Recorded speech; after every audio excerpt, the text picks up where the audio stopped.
Bonsoir Pascal Lamy. Bonsoir. Merci monsieur de venir livrer votre expérience, notamment d'ancien directeur de l'Organisation mondiale du commerce. On ne va pas faire de prospective, mais analyser avec vous les faits et la situation qu'on traverse en ce moment. La suspension des activités, la fermeture des frontières, le blocage de l'économie.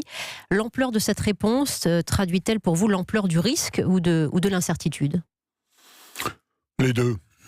Étant entendu qu'on est en face d'une crise humanitaire, sociale, avant d'être en face d'une crise économique.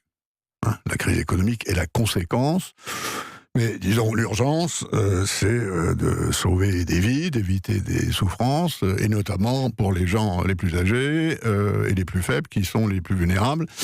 Donc on est dans un contexte qui ressemble un peu davantage à une guerre qu'à une crise économique. Et dans ces conditions, les considérations purement économiques, c'est-à-dire la bonne manière de gérer les économies, de prévoir l'avenir, d'investir, tout ça, ça passe au second plan. Et en première ligne, il y a des personnels de santé, des structures publiques. Et donc je crois que c'est effectivement quelque chose d'un peu sidérant pour beaucoup d'entre nous, surtout ceux d'entre nous qui ont été habitués à gérer les machines de l'économie mondiale. Évidemment, ça va avoir un impact sur l'économie mondiale. Combien, quand on regarde ce qu'écrivent ou ce que disent les économistes, disons, il y avait un sentier de croissance de l'ordre de 3% pour l'économie mondiale cette année. Il y en a qui disent c'est quelque part entre moins 1,5%.